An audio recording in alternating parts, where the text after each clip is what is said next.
Hello, MavMind Collective, and welcome to another episode of the HypnoSales Show. Today, we're going to be talking about negative language.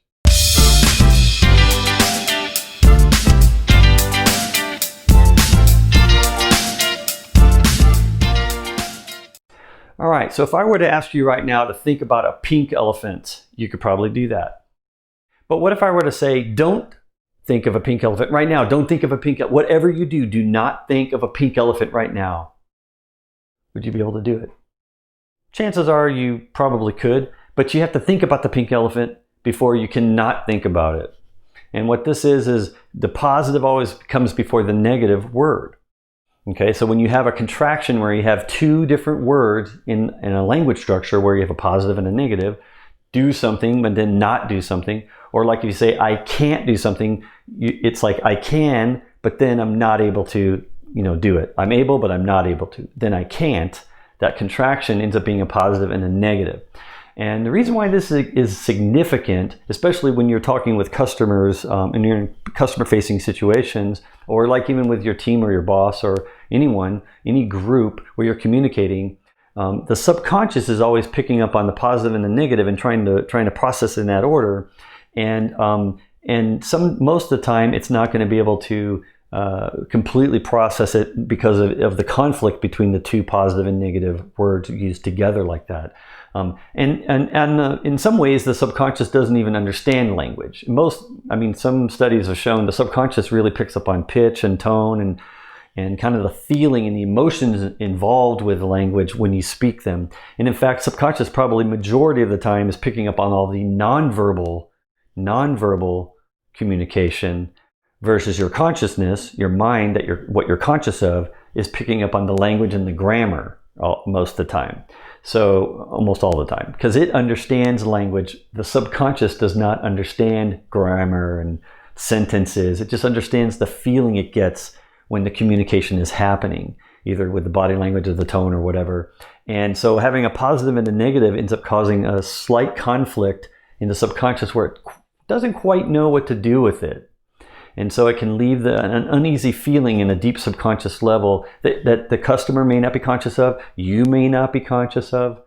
Okay, I hope this is making sense. I hope this is getting through to your conscious brain and maybe going into your subconscious right now. So using the word don't, asking the customer to not do something, they have to think about doing that thing first in order to think about how to not do that thing, and it can cause at a deep level a conflict and a mixed emotion about it. So to avoid that mixed emotion type situation with your customers, you want to use the word avoid, okay? Because this is an actual word in itself that encapsulates both of those things, and it has the same intention, and it's grammatically correct, but it doesn't invoke this positive, negative teeter-totter that goes on in the subconscious where you say do and then not.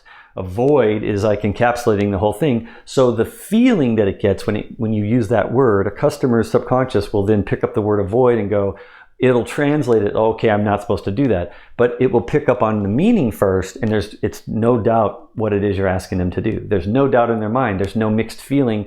So then they can follow through, and it's a very positive way to express that negative thing, that thing you don't want them to do. So avoid that. Or you can also use the word stop. You can say, stop that behavior, stop that effort right now, or avoid that right now. I need you to avoid doing that until I instruct you later to do this. Then you can do this other thing. But right now I need you to avoid that process or doing that.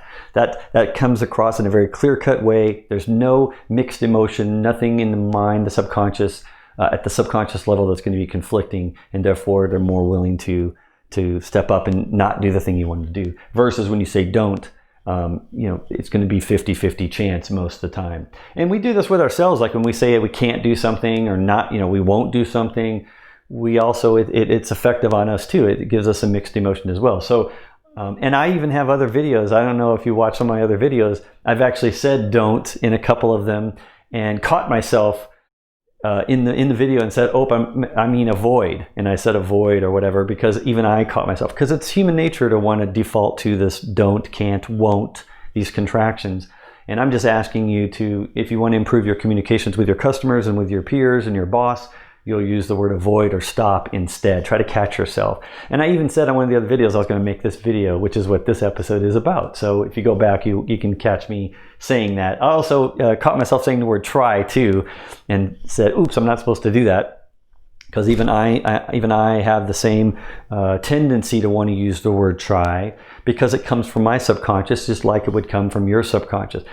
Try is another interesting word that's considered a negative, because the subconscious, it hears it and it tries to figure out, do you mean yes or no? Are you going to do the thing or not do the thing that you're saying you're trying to accomplish? I'm going to try to get to that. I'm going to try to set that meeting. I'm going to try to call you on this day.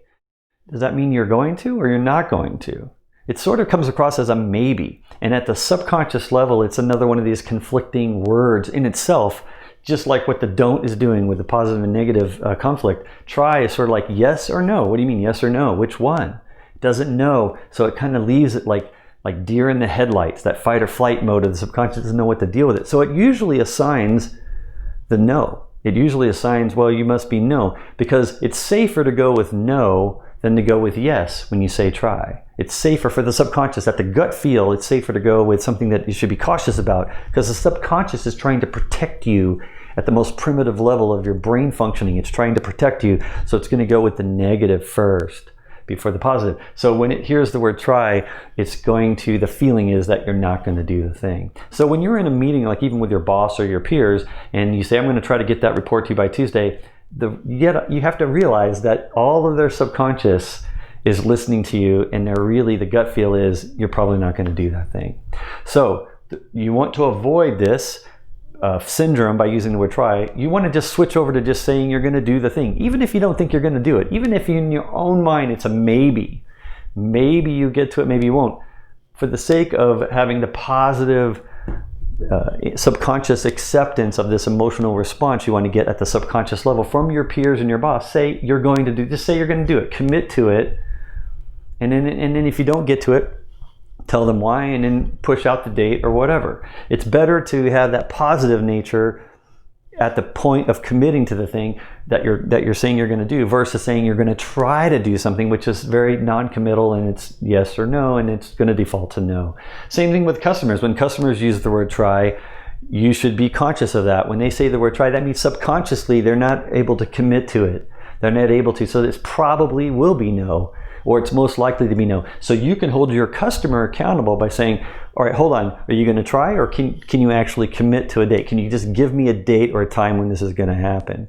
And to hold them accountable, as a good vendor should, as a good customer-facing role that you are in, like me, hold them accountable to either yes or no. So that way it's clear-cut, there's no mixed feelings in the subconscious about that task, what you're counting on them to do.